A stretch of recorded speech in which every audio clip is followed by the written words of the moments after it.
Hola a todos y bienvenidos una semana más a nuestro canal con Penny. Hola.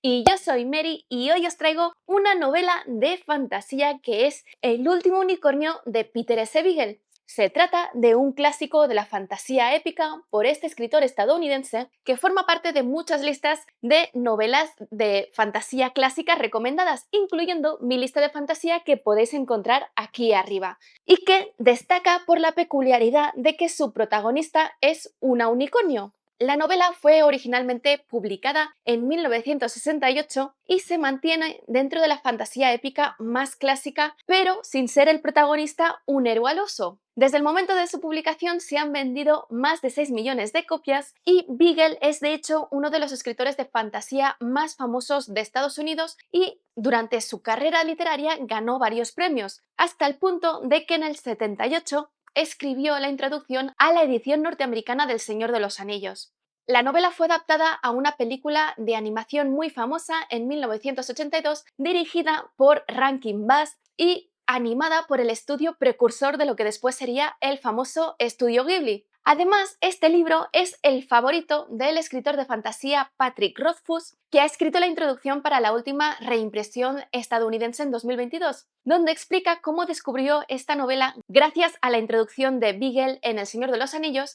y cómo es un clásico para todas las edades que debe leerse si eres fan de la fantasía. Y es una lectura que además está adaptada a todas las edades porque tiene diferentes capas de lecturas y se va a extraer un mensaje diferente. Actualmente hay que decir que está descatalogado en castellano, pero es relativamente fácil encontrarlo de segunda mano y la última edición de Martínez Roca tenía menos de 200 páginas. En el enlace promocionado os he dejado el enlace a la edición en inglés que tengo yo. La novela está escrita en tercera persona subjetiva, principalmente desde el punto de vista del unicornio, que cree que es la última de su especie, motivo por el que decide salir de su rincón en el bosque para así poder descubrir qué es lo que ha pasado con el resto de los unicornios. Durante este camino se va a encontrar con diferentes seres humanos con los que interactuará y algunos de ellos incluso la acompañarán en su viaje, en un mundo en el que los unicornios cada vez han pasado a ser más seres de leyenda y aunque es cierto que la magia perdura, también vemos cierto tono de decadencia en ella.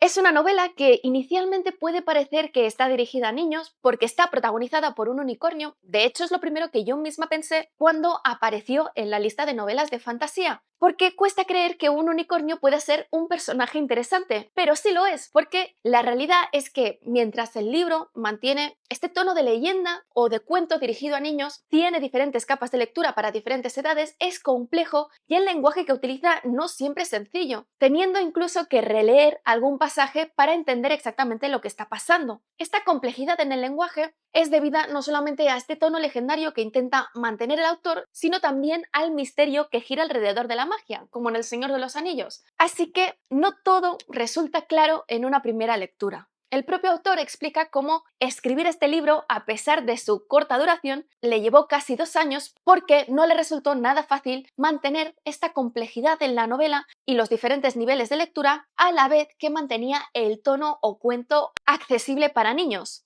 Los personajes, sin tener el desarrollo habitual al que estamos acostumbrados, sí que es cierto que tienen profundidad y sus propias motivaciones y que van evolucionando a lo largo de la historia. Aunque es cierto que el autor no siempre deja claro estas motivaciones porque muchas veces ni siquiera lo tienen claro los personajes que tienen que descubrir qué es lo que están buscando. Algo que sucede no solamente en los protagonistas, sino también en muchos personajes secundarios, además del antagonista. Como suele suceder en las leyendas o los cuentos, la resolución de los problemas no siempre está del todo explicado o de la forma más clara posible y satisfactoria, pero es cierto que todas las ideas y las imágenes que presenta son ideas muy potentes que funcionan por sí mismas dentro del contexto en el que se mueve la novela. Y es que en la estructura que sigue yo veo un paralelismo claro con las novelas de caballerías o los mitos artúricos de la Edad Media, en las que el caballero o el héroe de la novela tiene que dejar la seguridad de la corte que representa la civilización y vivir una aventura. Cuando este caballero sale de la corte, se encontrará con la magia y lo desconocido en el bosque y se verá enfrentado a diferentes situaciones y pruebas que tendrá que ir superando para llegar a su objetivo final. Además, este camino normalmente también cumple con la función de autodescubrimiento y perfeccionamiento personal. en el sentido de que el protagonista tiene que superar sus fallos y llegar a la iluminación. La diferencia es que en este caso no se trata de un caballero, sino de una unicornio que tiene que dejar su lugar seguro en el mundo, su trocito de bosque y enfrentarse a los terrores del mundo exterior para poder descubrir qué ha pasado con los de su especie. Este camino de autodescubrimiento también lo vemos en los dos personajes principales que acompañan al unicornio, el mago Schmendrick y la mujer Molly Grue, que también avanzarán en este perfeccionamiento a medida que se van encontrando con las diferentes pruebas y para superarlas se verán obligados también a enfrentarse a ellos mismos y alcanzar el máximo de su potencial. El mundo en el que transcurre todo esto tiene también una simpleza aparente, pero a medida que vamos avanzando y leyendo va ganando complejidad, no solamente en que el mundo cada vez es más rico, sino sobre todo por el gran abanico de personajes que van apareciendo y que representan las diferentes caras que tiene la humanidad, en muchas ocasiones la peor de ellas. Y a la vez, y creo que esto es un gran valor de esta novela y que se ve realmente todo el conocimiento que tenía Peter S. Beagle, es que representa todos los estereotipos y mitos de la Edad Media que podíamos ver en las novelas de caballería. Por ejemplo, hay un intento de Robin Hood, después también hay diferentes tipos de magos, hay una colección de monstruos que van apareciendo e incluso una maldición sobre un pueblo porque su rey trató mal a una bruja. Es una novela que además mantiene un buen ritmo porque estas aventuras se van sucediendo una tras otra y que combina muy bien este tono mítico de leyenda y los estereotipos que se contenían en ellas con una novela moderna fantástica del momento de su publicación, cosa que la hace una novela imperecedera que realmente no pasa de moda, manteniendo su belleza e interés independientemente de los años que hayan pasado desde que se publicó. Por lo tanto, la recomiendo muchísimo para todos aquellos que os gusta la fantasía y sobre todo para leerlo a todas las edades. En cuanto a la reseña, la novela empieza con el unicornio paseando tranquilamente por su bosque, momento en el que el narrador aprovecha para darnos mucha información sobre los unicornios de ese mundo. Nos explica que los unicornios son inmortales y que, de hecho, la protagonista lleva siglos y siglos en el bosque, pero que en realidad los unicornios nunca se encuentran con otros unicornios porque cada uno de ellos se mantiene encerrado en un perímetro dentro de un bosque que está bajo su protección y donde siempre hay una primavera eterna y los animales son felices. Pero los unicornios viven tranquilos sabiendo que existen otros unicornios en su misma situación. Aunque la protagonista es extremadamente vieja, no es consciente de ello porque mientras están en este bosque viven en una especie de eternidad, en un momento único que se mantiene siempre igual. Pero con el paso del tiempo, el color del pelaje, que originalmente era de la espuma del océano, ha pasado a ser el color que tiene la luna en una noche de luna llena, pero mantiene la claridad en sus ojos y se mantiene ágil. Y que además su aspecto no debe confundirse con el de un caballo con un cuerno, sino que son muchísimo más gráciles de aspecto, estilizadas y de menor tamaño. Este momento eterno en el que viven los unicornios se ve interrumpido por la llegada de dos cazadores que están siguiendo a un ciervo que entra en el bosque del unicornio y que el unicornio decide seguirlos sin dejarse ver porque no puede evitar sentir desconfianza pero a la vez ternura hacia los humanos. Uno de los cazadores no tarda en identificar el bosque como el de un unicornio y propone irse de allí porque ve cómo la magia está por todos lados y en un bosque de un unicornio nunca se pueden cazar los animales de allí. Pero el otro afirma que está viendo alucinaciones porque los unicornios han desaparecido y que por lo tanto no quedan estos bosques mágicos. Sin embargo, el primer cazador insiste en ello porque quizás se trata del último unicornio, pero lo que sí sabe seguro es que es un bosque mágico porque su bisabuela vio uno cuando era joven, incluyendo al unicornio, y no dejó de hablar de ello hasta que se murió, así que finalmente consigue convencer a su compañero y se van de allí. Pero claro, esta conversación deja muy intranquila al unicornio que empieza a preocuparse por el hecho de que sea el último de su especie, sin comprender qué ha podido pasar con el resto de ellos. Esta preocupación cada vez se va haciendo más grande, así que en un momento dado decide que va a salir en su busca, dejando la protección de este bosque, convencida que el destino que han corrido el resto de unicornios tiene que ser también el suyo. Pero como la mayoría de la gente en el exterior piensa que los unicornios o bien han dejado de existir o bien son algo de leyenda, esta creencia de que ya no existen hace que cuando la vean no la identifiquen con un unicornio, sino que lo que ven es una yegua blanca extremadamente bonita que todos quieren capturar para poder hacerse ricos. Al inicio de su camino se encuentra además con una mariposa que habla en acertijos, pero que con todos estos acertijos le informa de que el resto de unicornios han sido capturados durante los últimos siglos en una tierra lejana por una criatura llamada el toro rojo y que para encontrarlos tiene que ser muy valiente y enfrentarse a muchos desafíos.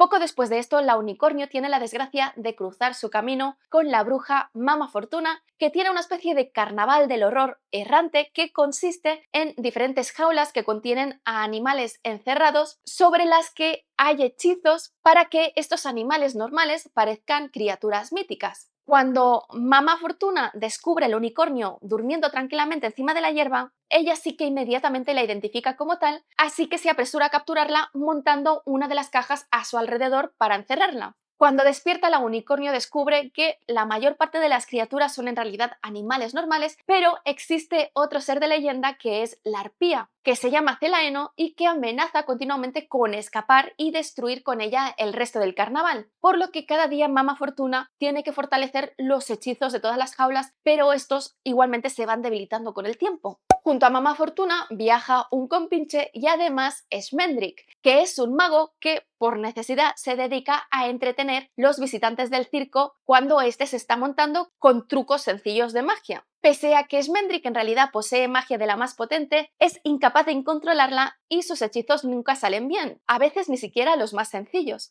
Esto a pesar de que es muchísimo mayor que la edad que aparenta, porque hasta ahora no ha logrado encontrar la motivación necesaria que le obligue a controlar esta fuente de poder. Este estado de aceptación del status quo cambia cuando ve al unicornio y nace inmediatamente en él un deseo de protegerla. Así que en ese momento decide que la liberará y se unirá a ella en su búsqueda. Mientras la unicornio está encerrada, mantiene también una conversación con Mama Fortuna que le descubrirá que el toro rojo está junto al rey Haggard, por lo que ya tiene un territorio donde pueden estar los unicornios. Y en las conversaciones con Schmendrick, este le explica que tiene que esperar el momento oportuno para liberarla, que va a llegar pronto porque Mama Fortuna ha cometido tres grandes errores. El primero es no entender que Schmendrick es un mago real que tiene magia de verdad. El segundo, capturar la arpía y pensar que podía controlarla. Y finalmente, capturar al unicornio, siendo esto el principio de su fin. Cuando finalmente llega este momento, Schmendrick intenta liberar a la unicornio mediante diferentes hechizos complejos que no puede controlar y cuando ya la unicornio está en una situación desesperada, decide finalmente utilizar la llave que ha robado. Al quedar liberada, en lugar de huir, decide liberar al resto de los animales con su cuerno, dejando a la arpía para el final, porque cuando lo hace desata el caos y acaba matando a Mama Fortuna y a su otro compinche.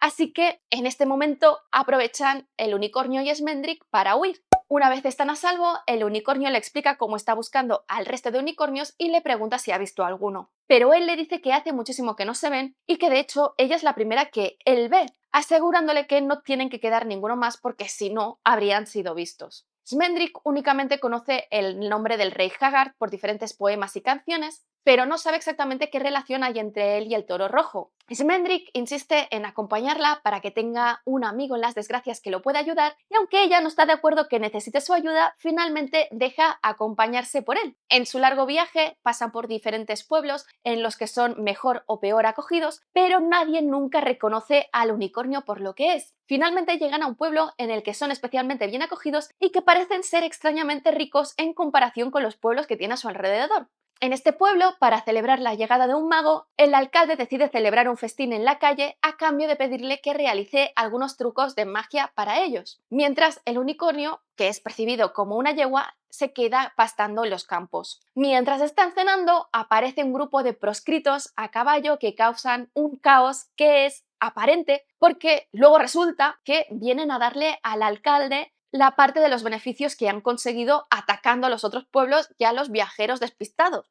y que le pagan a cambio de su colaboración para esconderlos y por eso mismo son más ricos que el resto de los otros pueblos. Cuando uno de estos proscritos se niega a devolverle al mago su sombrero, este decide que utilizará su magia para recuperarlo y escarmentar así al proscrito que se lo ha cogido. Así que hace volar el sombrero de sus manos, llenarse de agua en el abrevadero de los caballos para luego tirársela al ladrón. Pero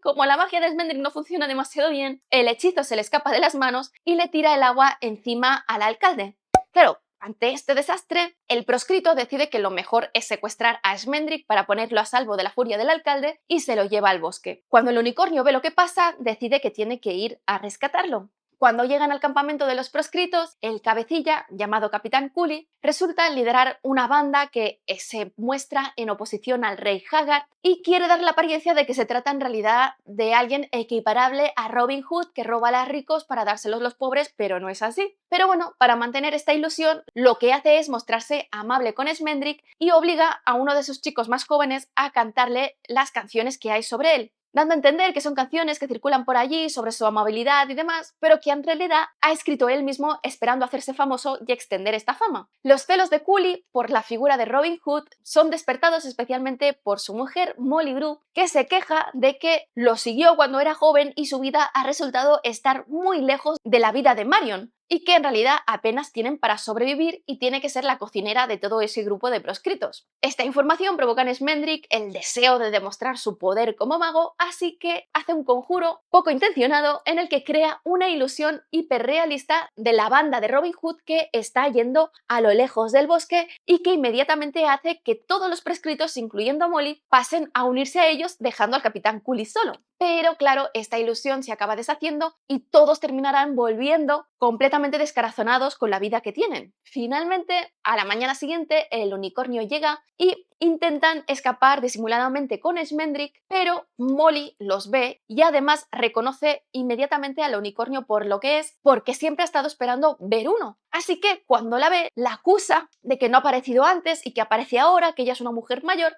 e incluso la llega a tocar, algo que a Schmendrick no le había dejado y que lo hace sentir inmediatamente celoso. Después de esta interacción, Molly decide dejar su vida atrás y acompañarlos en su viaje para así poderlos ayudar en sus aventuras, algo que desagrada al mago porque la ve como competencia directa para la atención del unicornio, pero que no puede evitar. Así que los tres se dirigen hacia el castillo de Haggard, donde los esperan los mayores desafíos. Y bueno, eso es todo, espero que os haya gustado. Si es así, dadle al like, dejad comentarios que ya sabéis que siempre los contesto. Si no estáis suscritos, suscribíos y sobre todo, dadle a la campanilla para que YouTube os avise de cuando cuelgo nuevos vídeos. Que lo siguiente en el ámbito de la literatura va a ser Shutter Island de Dennis Lehane, El aliento de los dioses de Brandon Sanderson y La luna es una cruel amante de Robert A. Heinlein. Y en el ámbito de los cómics, la colección entera de The Boys de Garth Ennis y Darick Robertson y el cómic de Crisis en Tierras Infinitas de Mark Wallman y George Pérez. Nos vemos en el siguiente vídeo.